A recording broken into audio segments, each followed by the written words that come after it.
Okay, I think we're on noon now, so I'd like to welcome everybody to a series of hemp webinars that we've been having Thursday. This is our 7th webinar in the series, and we have to thank our sponsors, the Northeast Risk Management Education, NESARE, and some other funders that have made this possible. So we've covered a lot of things in this series. We've gone from the hemp rules through to growing, identifying pests and disease, pre-harvest sampling, drying. I wanted everybody to know if you've missed some of our earlier webinars, they're all available on the Northwest Crops site, and we'll put that in the chat. So both the PowerPoints and the recordings are available. We'll be recording this one today because I know there's a lot to do in the field and there's stuff to do, there's competing webinars. So thanks for joining us today. Now the subject today is a really important one. It's all about quality control. And I think in Vermont, quality is so important because with almost all our crops, we don't compete on quantity. We really compete because we have a quality product. And that's what Vermont's hemp program is attempting to do. So today we have two speakers. We have Mike DiTomasso and Bob Shipman, both from the Agency of Ag, who will be taking us through how to do testing, what needs to be tested in terms of potency. They'll tell us about certified labs. So I'm going to hand it over to them. But before I do that, I just want to mention our team for this overall project, which includes Heather Darby, of course, Catherine Davidson, who will be manning the controls, so to speak. There'll be some opportunities to answer and ask questions in the chat. And we'll have two pop-up questions towards the end of the hour. So without further ado, I'll pass it over to you, Mike, if you want to share your screen. And here we go, Mike. I'm going to quickly just cover the first couple of slides here, and then Mike will skip in. You guys can see the program okay? Yep, looking good. Good. Today we're going to talk about, basically in the webinar, we're going to talk about pre-harvest sampling, inspections, investigations. Mike will cover that really quick, and I recommend watching his webinar that he did about 3 weeks ago that covers this a little more thoroughly. We're going to do a background, creation of the Cannabis Quality Control Program, an overview of what's required for testing and the status of certified laboratories, the testing that's now in effect, and that's going to be Table 2 from our Cannabis Quality Control Program, which is the same as Table 1 from the hemp program, the hemp rule, and then Tables 3 and 4 will cover the parameters and action limits for each test. We're going to do a quick overrun of the process of becoming a certified laboratory, an overview of the knowledge of the rules, requirements for accrediting or applying for ISO using validated methods, documentation reporting requirements, and updated industry standards for storage, preparation, extraction, and analysis. We do have the reference for the COVID-19 relief for farmers, hemp farmers, if you haven't seen that already. That's my last slide, so I hate to have to make you wait through the whole presentation for that, but this is a quick little blurb to make sure you're aware of that if you weren't already. Okay, Mike's going to talk now. All right, so I just wanted to touch on inspections real quick. We have started heading out to the field this fall to take samples as part of our routine inspections. It's just a good chance for us to meet and get to know more about our producers and to learn more about everyone's operations and just to keep a finger on the pulse of the industry and to see what's going on. We're taking samples for research purposes at this point. This year I wanted to really start getting samples early to track cannabinoid levels from start to finish in flower. Also, I wanted to touch on just some of the things that we go through in an inspection. Basically, we'll go through the crop, and this year I'm trying to provide education about pre-harvest sampling in the field. So I've been bringing pre-harvest sampling forms and the pre-harvest sampling protocol and showing the protocol in the field and going over some of the forms so that everyone is informed on that process. Sample-wise, I also wanted to mention that the samples that we collect are for research purposes, and we're happy to share the results with everyone, but they're not considered official results, and growers that we go out to will still have to take their pre-harvest samples for compliance. Part of the inspection will be checking out growing areas, processing facility, drying areas, any machinery, and I generally, like to check out certificates of analysis and some other records. And with that, I also take pictures and take notes. Next slide, Bob. On top of that, we're also doing hemp investigations. Most of these investigations are just responding to complaints. We get a variety of hemp-related complaints throughout the year. We get a lot of seed and nursery stock complaints, so complaints about clones that someone purchased that were either, pest infested or weren't up to growers' standards. Product complaints. We do get odor complaints, and we have to respond to those as well. We're also focusing sort of our investigative work on making sure that everyone is registered this year. So we've been going out and trying to touch base with some of the growers that haven't been registered yet and getting them on board with the program. And in terms of how they look, they're pretty similar to what an inspection feels like. A tour of the property, checking out some records, and just getting to know the producer generally. Next slide. I just also wanted to touch on pre-harvest sampling again, because it's now that time of the year. It's go time for pre-harvest sampling. Most crops are within 28 days to harvest. So it's a great time to review the pre-harvest sampling protocol, get that down, go through the pre-harvest sampling forms and make sure you know what's going on there. Go through your maps and identify your harvest lots and know how you're going to sample each one of your harvest lots. Also a great time to start communicating with the laboratory that you're going to go with to submit your pre-harvest samples. It's a great idea to check them out and see what their requirements are too. So yeah, I just wanted to mention that because it's time. I also wanted to say, to reiterate that growers should be harvesting by October 31st if they want to fall under the Vermont pilot program for this year, so their crop is not considered under the USDA interim final rule. That's all I have. So I'll turn to talk about testing and certified labs. Thanks, Mike. I'm going to talk about the Cannabis Quality Control Program and a little bit of background about that. Basically, it started through law. Let me move my pictures here a little bit. We're looking at, basically it was 6 VSA 567. The hemp program was required to establish a cannabis quality control program to develop potency and contaminant testing protocols, to verify cannabinoid label guarantees, to test for pesticides, solvents, heavy metals, and basically other contaminants, and to certify testing laboratories that can offer services for cannabinoid level guarantees and contaminant testing.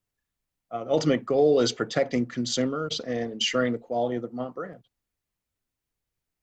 A little bit more about the background here. Bring my picture back over so I can see myself. I'm gonna go back one more. Sorry about that. The program is gonna be, we do have different requirements and stuff like that, so we're gonna be reviewing lab procedures and protocols, and we're to verify that a laboratory seeking certification from the agency meets certification requirements and the following standards. So you have reviewed the hemp rules, you understand the testing requirements, you have knowledge of the action levels for the contaminants and potency requirements for regulatory compliance, you maintain the correct and required documentation, and you participate in third-party proficiency testing. And if we have a proficiency test that we can provide, we want you to do that as well. And another requirement is going to be reporting the required information to our hemp program. And again, it's going to be, when we're looking for compliance testing results for the hemp program, you're going to have to be a certified laboratory to issue those COAs. An overview of the required testing for this fall and current processing lots that people are making is basically for hemp crops, hemp concentrates, hemp products, and hemp infused products. It's on table 2 of the Cannabis Quality Control Program document. This is on our line on our website. It's the same as Table 1 in the hemp program. They outline the harvest testing is actually written out, but Table 2 lists all the processing that's actually required. So for Table 1 in the hemp program. So it's going to be the same as Table 2. Tables 3 through 8 are going to list the testing parameters that are associated with the testing that we're going to require and the action limits that are set. So this is going to be for potency, moisture, microbiological, heavy metals, pesticides, and residual solvents. Any test results that it's above an action limit indicates a failure for that process or that harvest lot. Results must be at or below an action limit for compliance. And then Mike and I want to reiterate that trim flower is considered a processed lot because you are actually doing something with a harvested lot and you're making a processed product. Again, the hemp program will be certifying laboratories once our cannabis quality control program has been finalized. And testing samples for compliance with the hemp program will require a certified laboratory once certified laboratories are in place. Okay, this is Table 2 of the testing requirements for the cannabis quality control program. And we'll take a good look at this right now. So see my arrow or not, but I'm actually on the harvest lots. So in the hemp rules, we've got this all written out, what's required for harvest lot, and I've got this in table form on Table 2 here. So, and then we'll talk about plant material and concentrates and all those requirements as well. So for a harvest lot, you're still required to do potency and moisture. So the moisture we're doing is to determine dry weight for the potency because that's what it needs to be expressed as. So that hasn't changed. The only thing that we've added here, you'll have to do heavy metals if it was an orchard or some other kind of land use. And I've got all these notes on the next page. They're quite extensive, so I didn't have room to include those here. Pesticides, if you're not a certified organic crop, you're going to be required to do pesticides on a harvest lot. And residual solvents, that's not applicable here. So basically for each harvest lot, you're looking at potency, moisture, and then pesticides if you're not certified organic. And in weird cases where you've been either an orchard or a other land use other than agriculture, there's going to be some requirements for heavy metals there. Okay, so if we poke down to trim flower, it's kind of nice, since you've already done the testing on the harvest lot, we're gonna bring that down here. So that's our note 1. So if you're in compliance for the harvest lot, you don't need to do the testing again for trim flower. So, but if you weren't in compliance up here, the harvest lot is done at that point. So, but we're gonna use that result for the harvest lot for the trim flower. You can always do another test if you want, but you can actually carry those results down. So you're gonna need to do a moisture or water activity. Molds can form over 13% moisture, so we do have an action limit for that. And we also have a water activity level, which is going to be also indicative of what can grow in there. So we do require now a moisture or water activity, and there is a limit for that. Okay, also included with process lots or with trim flower, we are requiring microbiological testing. So the mycotoxins are quite toxic, as it's in the name, and we're requiring total aerobic microbial counts and total combined yeast and mold counts. We were talking to some of our counterparts down in Massachusetts, and they've had some indoor grow operations, and they've had some failures for molds. And we were using, it's US Pharmacopoeia or American Herbal Pharmacopoeia action limits for those. They're kind of industry-wide standards. So be aware of that. Outdoor, he thought that you would actually see maybe more mold than you would indoor, but we've heard different things. So be really careful with your crop. Be careful where you're storing it, what instrument or what process you're harvesting it with. You don't want to pick up more than what you've already started with and stuff like that. So with heavy metals and pesticides, again, that note 1, they're going to carry down from your harvest lot. So if you've already proven your harvest lot is compliant, then you won't have to do that test again. And again, it's not applicable for trim flower. So basically with the trim flower, we've added that microbiological, and the mycotoxins have a very low level. So we're going to go through those with tables 3 through 8 and what those levels are and stuff like that. But the mycotoxins being smoked are not killed by burning, is our understanding. So they will still have a low level on those. As you go to concentrates, as you keep processing this more and more, you are basically building a big product that's going to be used in something else or have a designed end consumer use.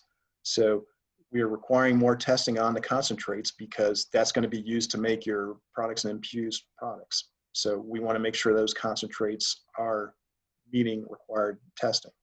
So of course, you're going to have to do your potency testing. You're going to have to do moisture error, and water activity is not applicable at this point.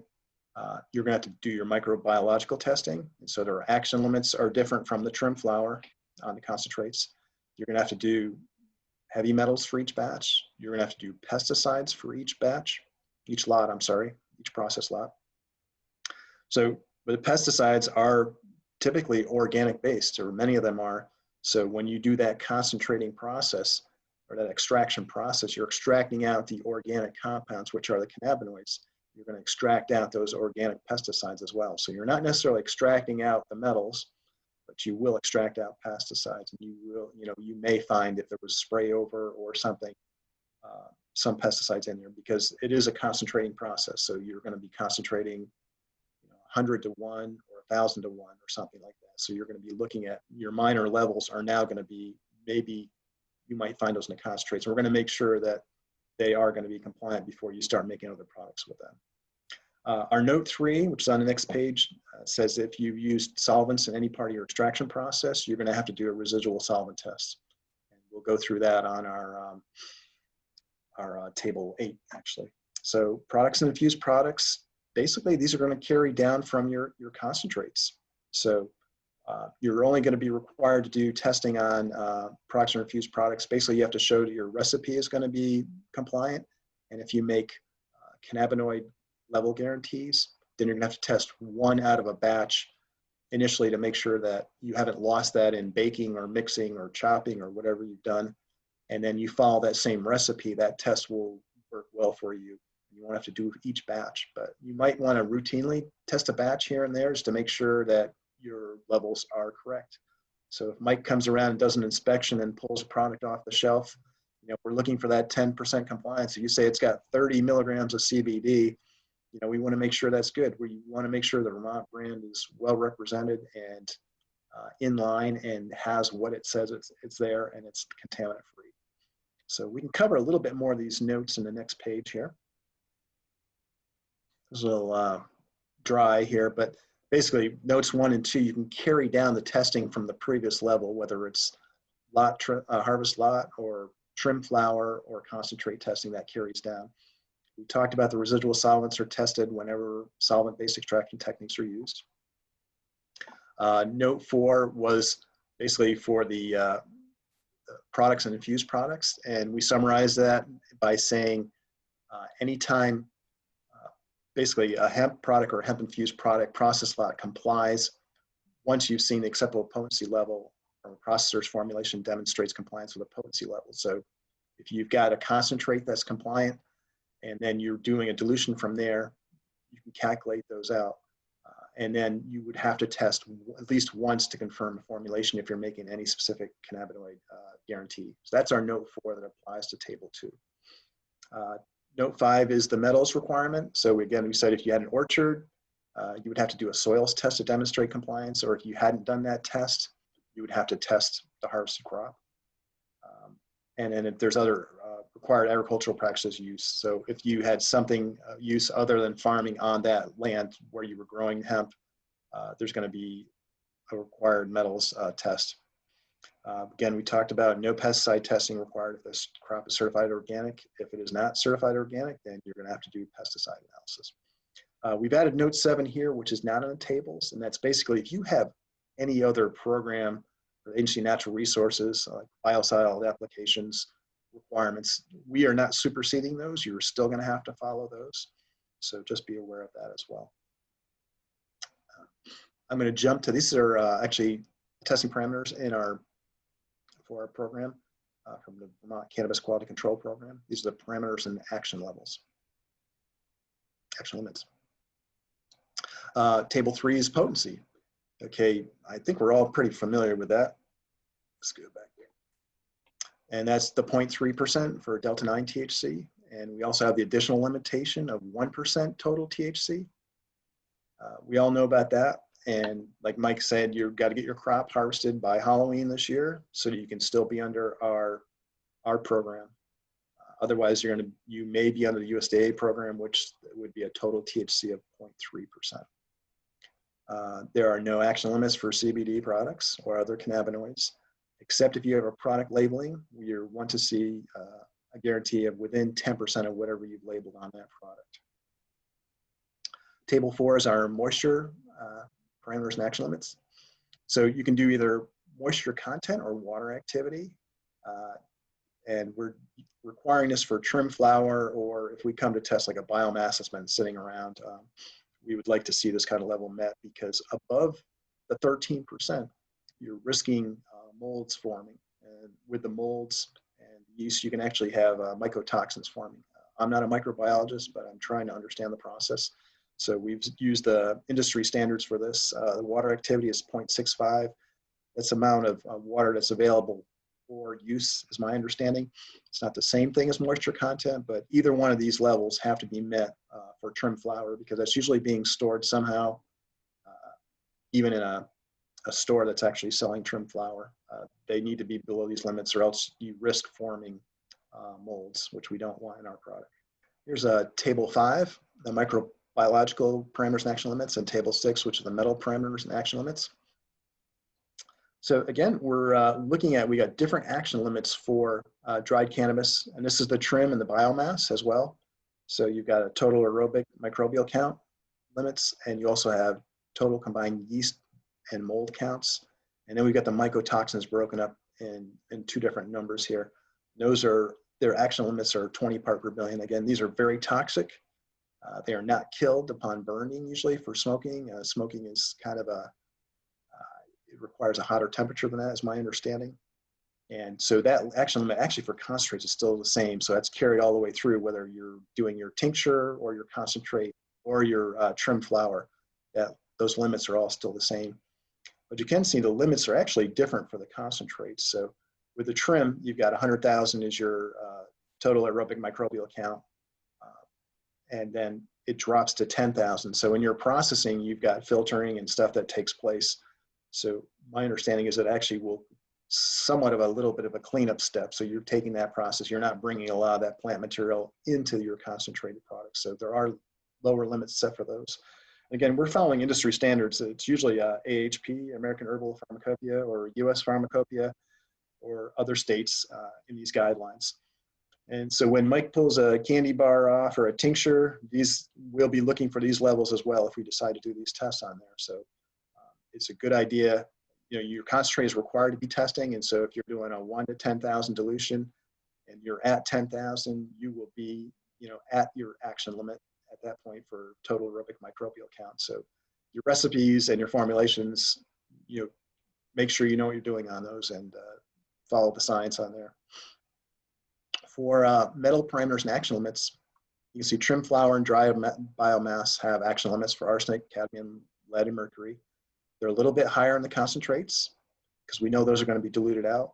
And we have soil action limits for 2 of the metals, and then there's another 4 metals are required as well. So we followed the UVM non-agricultural land use, and I believe they're following a table from New York State Department of Environmental Conservation, and we've used those action limits on that. So if you've had your soil tested and you've had an orchard or other land use, as long as you meet these action limits, then those will supersede the harvesting requirements for testing the harvested crop.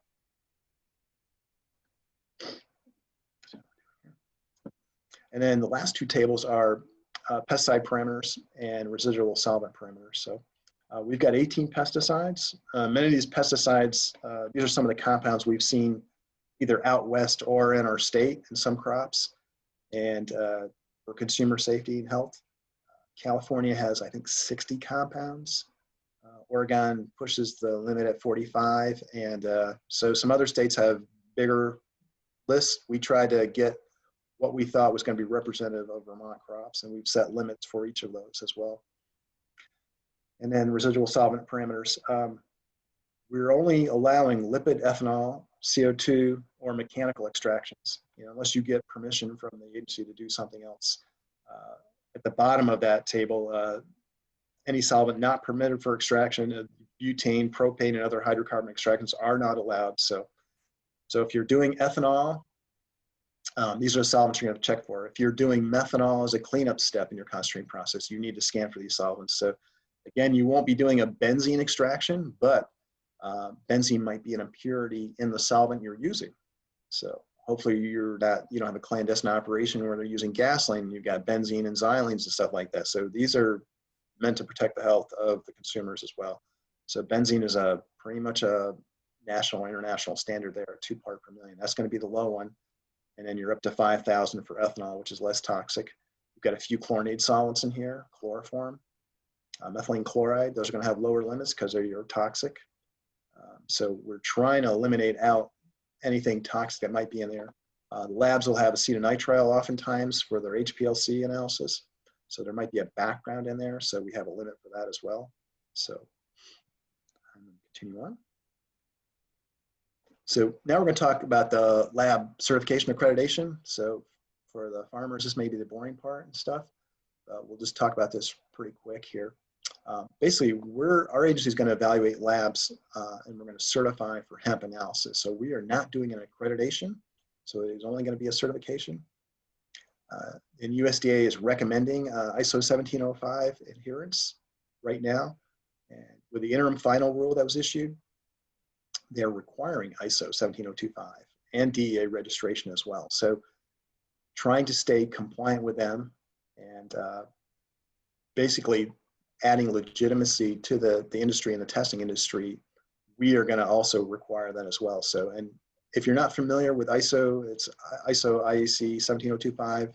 It's the general requirements for the competence of testing and calibration laboratories. And like I say, each accreditation will kind of follow those kind of guidelines. So we are going to require accreditation, or the lab is going to be applied for or working towards ISO accreditation. And so the kind of accreditations we're looking at are going to be specific accreditation programs with or without hemp.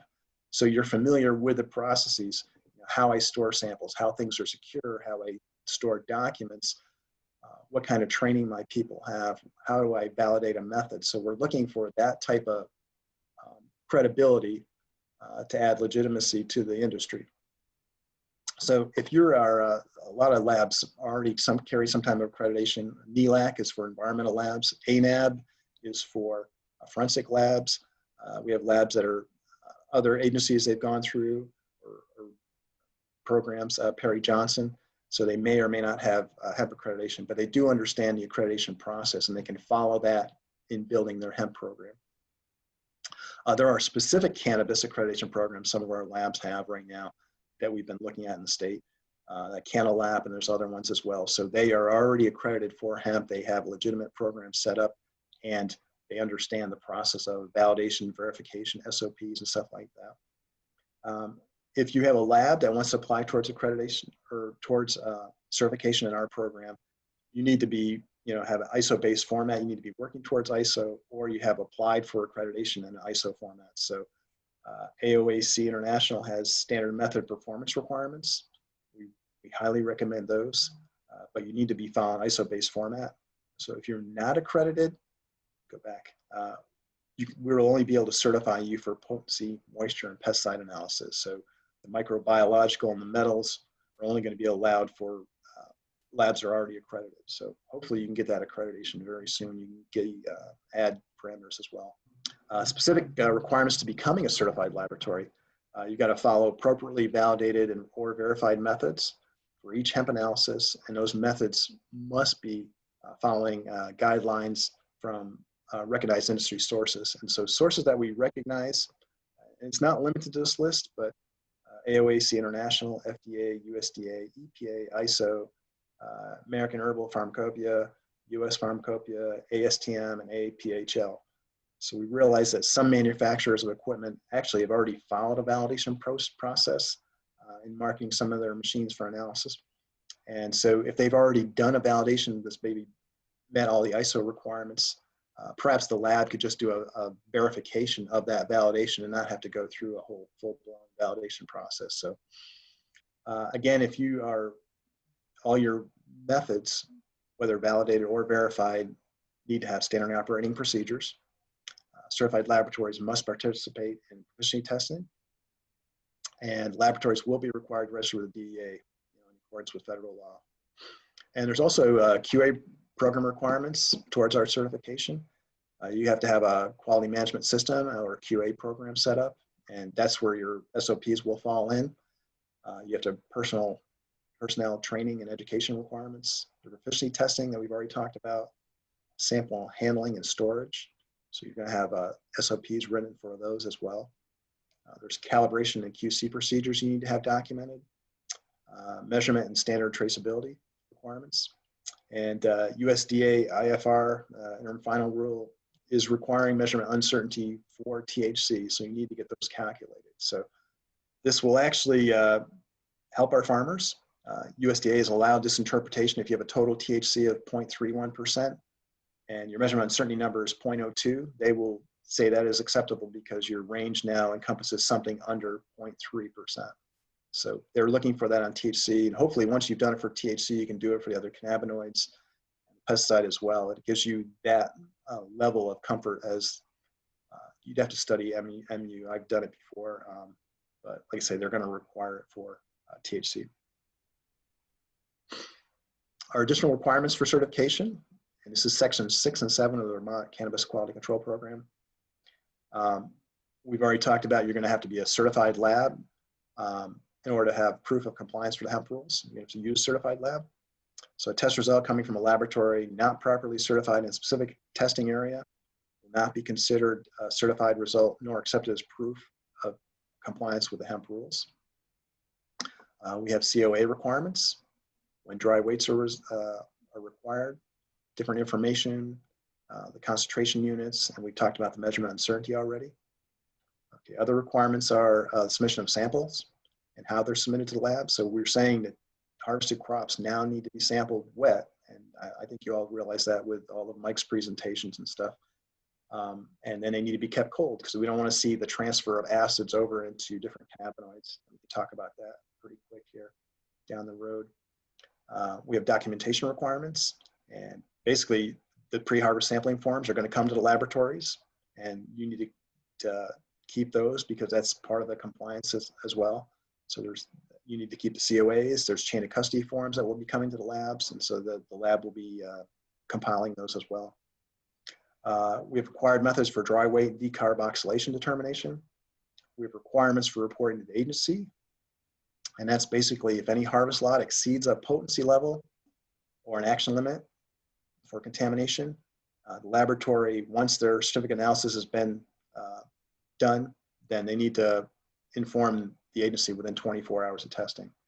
And that needs to go to the registrant as well, and the registrant needs to send it to us within 48 hours. So we're getting it not only from the lab, but from the registrant as well. So I know some of the labs have not agreed with this because it's not considered a, basically that's their client, but we're going to get it from the registered person anyway. So it's part of the program and it's required by the registered labs. I'm just going to look real quick at some of these testing. I'm getting a little close on time here. Oh, no, we're doing pretty good. This is the most basic test or potency, and most of you should be very familiar with this if you're a laboratory, and some of the growers as well. Basically, it would be included with product labeling and for crops as well. Typically, it's high pressure liquid chromatography, HPLC, is the most common way of doing this, and it identifies all the cannabinoids and the acids as well. And then to calculate your total theoretical THC and CBD, you would do a calculation for that. You would assume complete decarboxylation of the THC acid and add that to the delta 9 THC to give a total THC value. And we have a limit set for that right now, which is 1%. Or you can do a GC analysis, which will yield total values for CBD and THC. The acids get converted over to those in the injection ports. We'll just look at the HPLC real quick. This is a just typical COA section out of a potency result. And this is also in our interpreting a COA, our website. It's an FAQ. So if you need more information in how to interpret that, this is a nice little test. Like I said, this is a section out of that COA that we had. So here's the THC acid. most of in your crop, you're going to have your THC is going to be existing in the acid form. Here, Delta 9, which is just below that, was not determined or not detected. So on this report somewhere, ND meant something. I don't know if it was 0.03 or whatever percent, but we did have a limit set for that, and that was met. So it's nice to see these broken out like that. So even with the CBD, down here, the CBD acid, see, most of it exists in the acid form in the plant, and very little is in CBD form. So we keep that cold, bring it into the lab. You can do your total conversions, and this lab has done it for you, which is really nice. Here's your total. They did these little calculations. Total THC was 0.492. We have the limit of 1% of that, so that's compliant. And ND, whatever that meant, it had to have been less than 0.3% to be compliant as well. So, and they give you your total CBD number too. And we're able to see, you know, did it have CBC? Did it have CBG? Did it have CBN? So this is a nice little report here. And this is one of the last screens here. We like you the labs stay updated with industry standards, because there's always a way to improve recovery of target compounds, either cannabinoids or contaminants. So if you're following a strict method that maybe has the extraction and the analysis in there, if there's a better way to extract or a better way to store it, like now we're talking with basically storage. Once you harvest that crop, you need to keep that cool. We want to see those acids all intact, and we don't want to see those all converted. So there might be a better way to prepare. So some people are drying and chopping, and some people are cooling and grinding.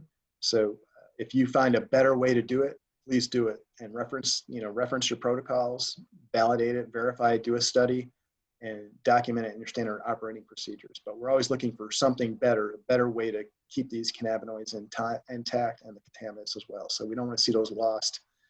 And a good proficiency test will show you what you're getting for recovery if you're not already doing spikes as well.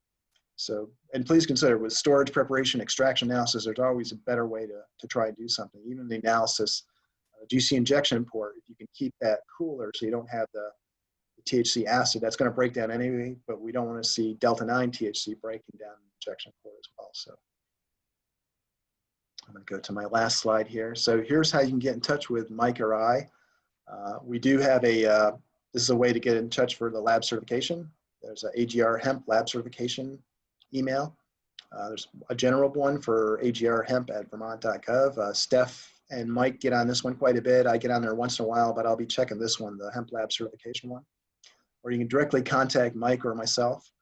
This is the COVID-19 we talked about in the beginning. So there's a whole section on this. I think UVM has also gotten information out on there as well. So I think Steph will post this on our little chat group maybe, so you can have that as well. But I think that's about it for me. I think we'll probably entertain questions at this point. Yes, definitely. Thank you so much. Sure. That was a great presentation, very informative, and we appreciate it. Very timely, of course. And if folks have questions, please type them into the chat box or the Q&A box, and we'll get those answered. While people are thinking about the questions they have to ask, we have a few survey questions we were hoping that folks could answer, and you can see those are popping up right now. Okay, I think there have been a bunch of questions, and it looks like I think it's like Michael, you answered most of them, and Stephanie. Michael, are there any here that you want to address? It looks like you guys answered some of them. I think some of the questions from Rebecca, maybe Bob can speak to. Oh yeah, there you go. Okay. They're kind of hidden throughout this.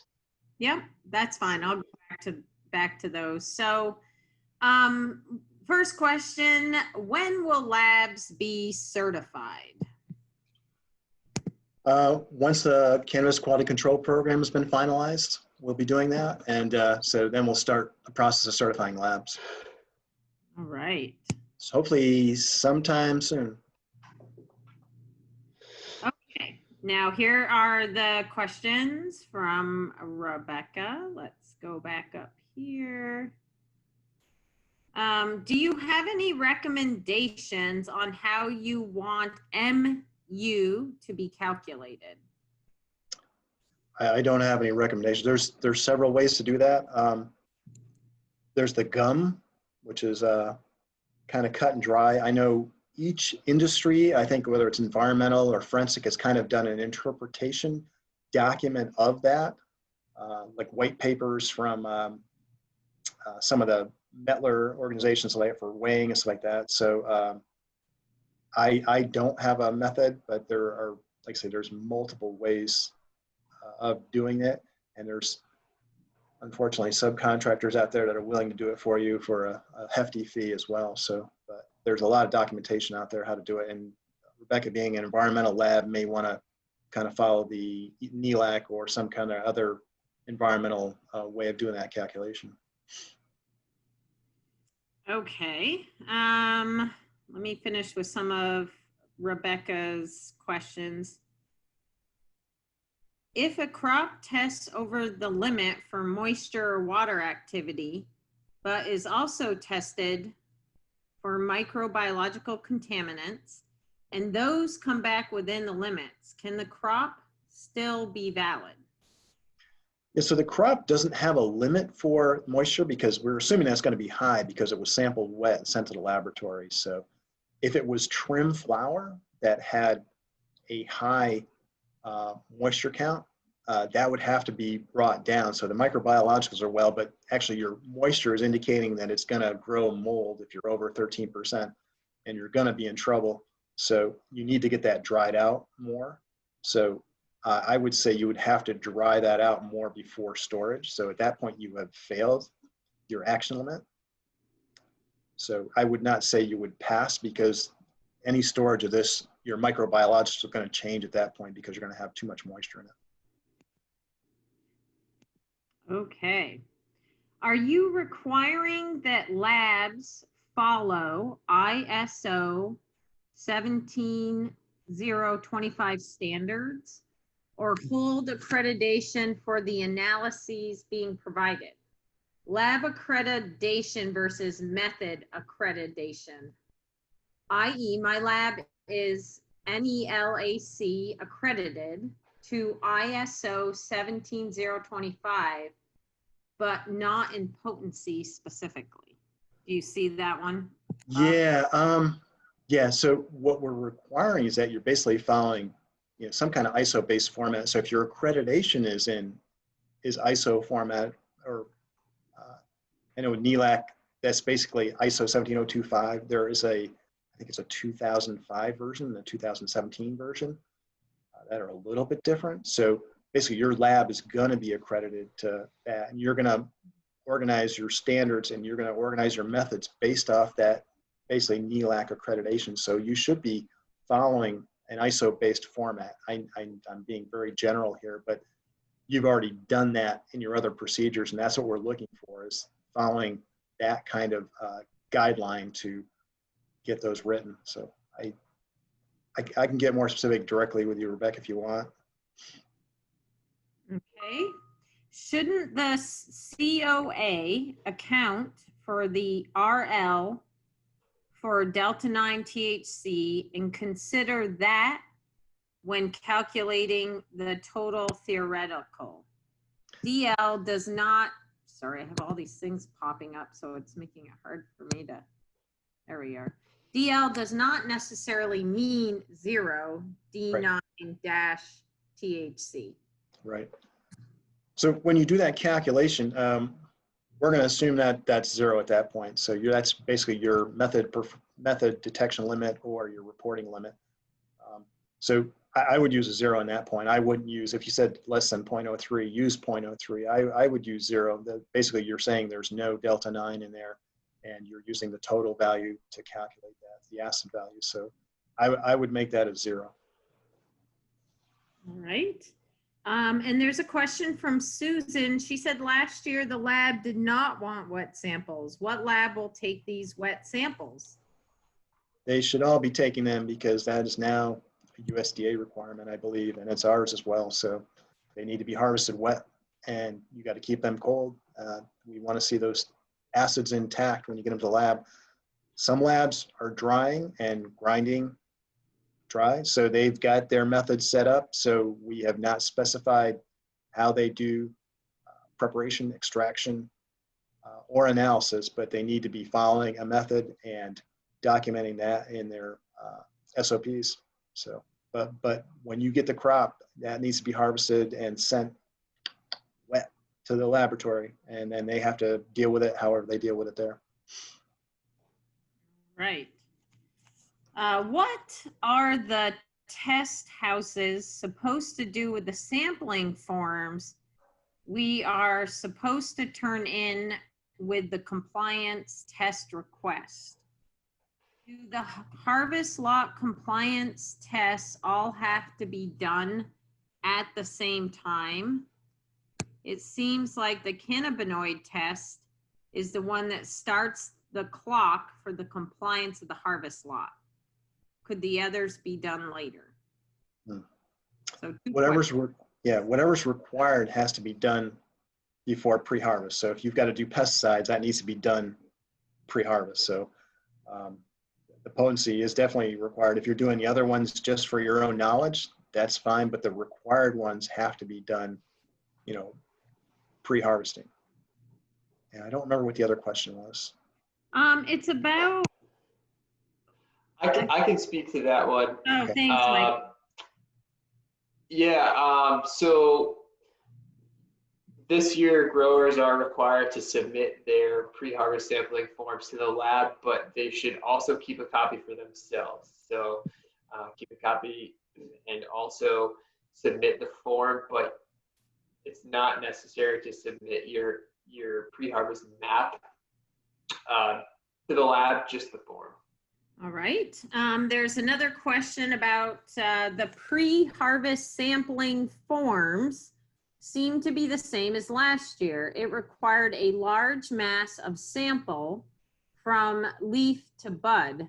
The lab did not want all that biomass. What should we do? When Robert says our website, what does he mean? What is the website?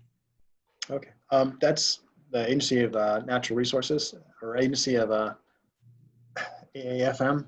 And you get into and just start checking out the hemp, and then on our hemp site, there'll be different FAQs and other references that we've been talking about here. And you can find our table 2s and our table 3s and 8s. So all the certification of laboratory stuff we just talked about, that should be on there as well.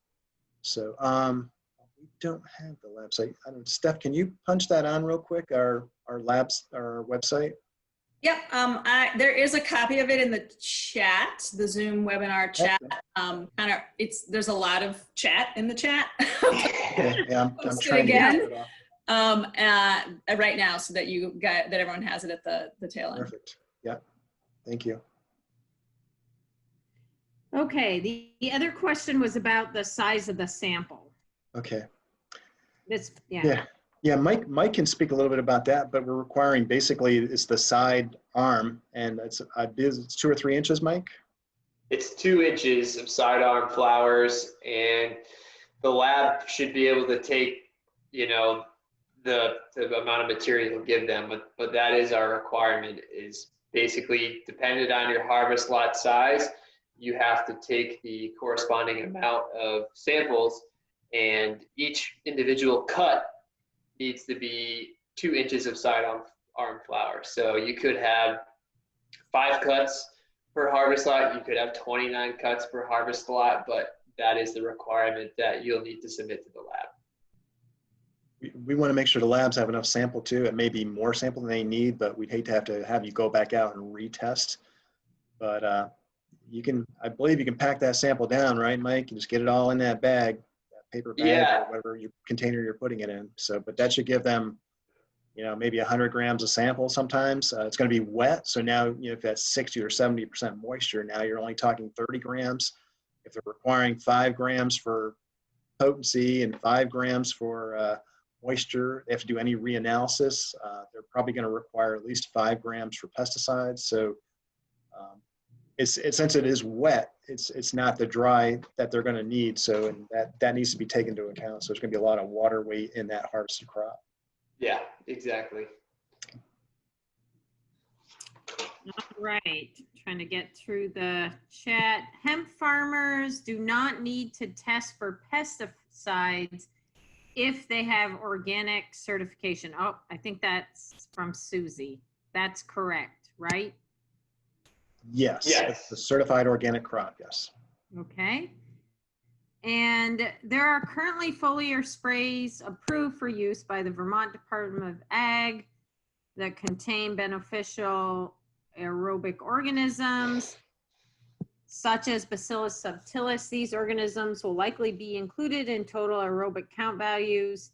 Not all aerobic organisms are indicative of poor plant health and/or potential food safety concerns.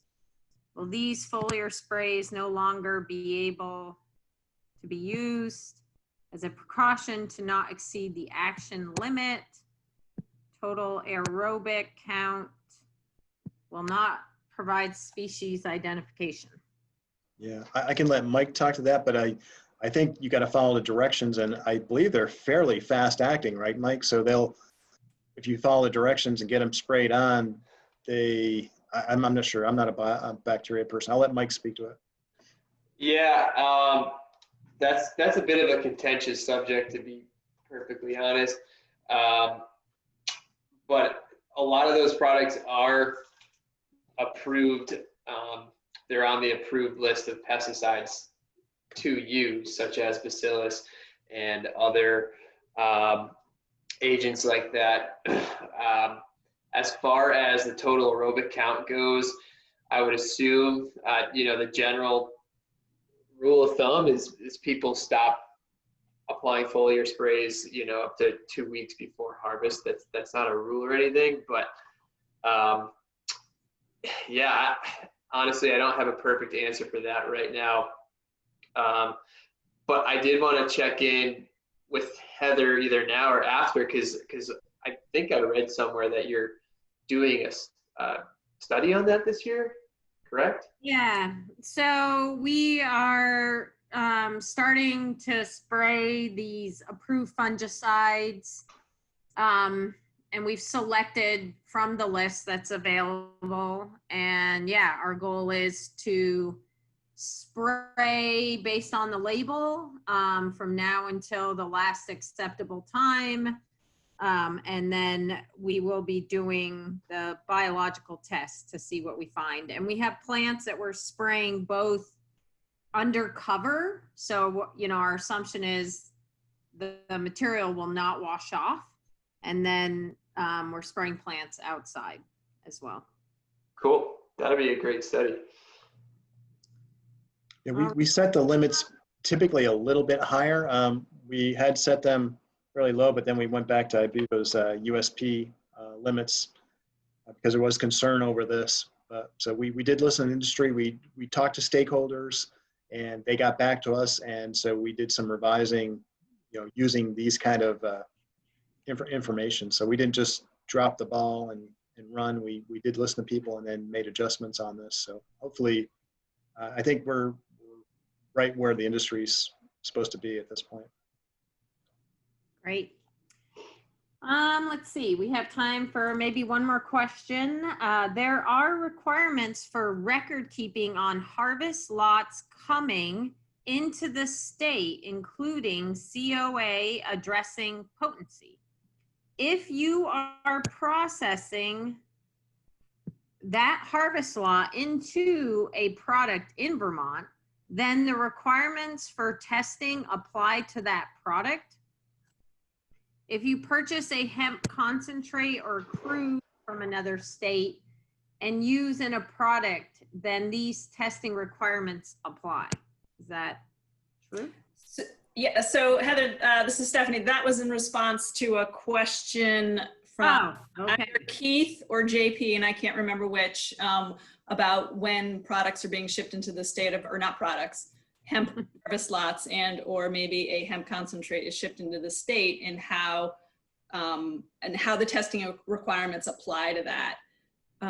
So again, if you're importing a hemp harvest lot from another state, we have record keeping requirements, and one of the requirements include potency. So you'll have to maintain a record to address that on the harvest lot. And then likewise, if you bring in, well, not likewise, but if you bring in a hemp concentrate in order to make a product, you would still be required to do the testing associated with the final product that you are creating. So the testing still applies. If you don't have proof of compliance in the state of Vermont for the product that you are creating, as outlined in the table that Bob had up earlier, and also located in the hemp rules, then you will have to test in order to satisfy that requirement. If it is a finished product, I did not answer this in the question. If it is a finished product that is being sold on Vermont shelves, we obviously are not testing for that because that was finished and imported into the state and is now on our shelves. But if we receive a complaint regarding a label guarantee or someone getting sick, the agency will conduct an investigation, take samples, and potentially take enforcement action as necessary to protect public health and safety. All right. We do have a bunch of additional questions we'll try to get through. Is there a list? I guess that would be approved labs or just labs available for testing. A list of approved labs. We currently have one on our website of labs that have expressed an interest in the certification program. So, okay. But we're basically using, you can use your chosen lab at this point because we don't have a certified lab, any certified labs yet. Okay. So it says, will COAs issued by non-certified labs today be grandfathered in if the rule is finalized tomorrow? That's my understanding, right, Steph?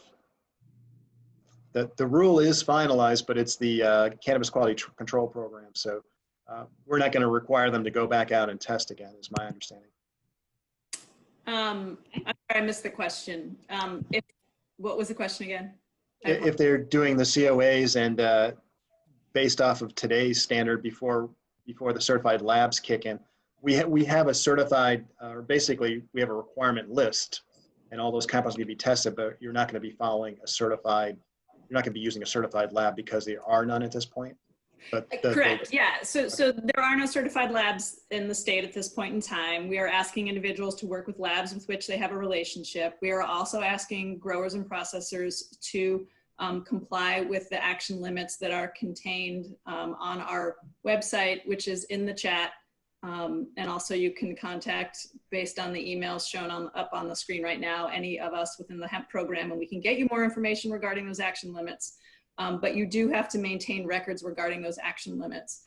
To the extent that the agency, we do a records inspection and we don't find that information beginning this season, we'll provide education, continue to provide education, and apply appropriate action as necessary, again, to protect the public's health and safety.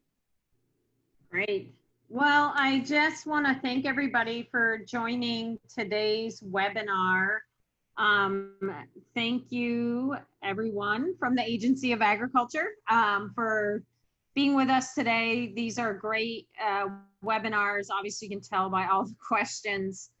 People are really interested and looking for information. So thanks for being here and sharing. And it is 1 o'clock, and I know everyone has things to do. If you have additional questions, please reach out to the Agency of Agriculture or us. I think, many of these questions are important, and we will make sure we get them answered for you.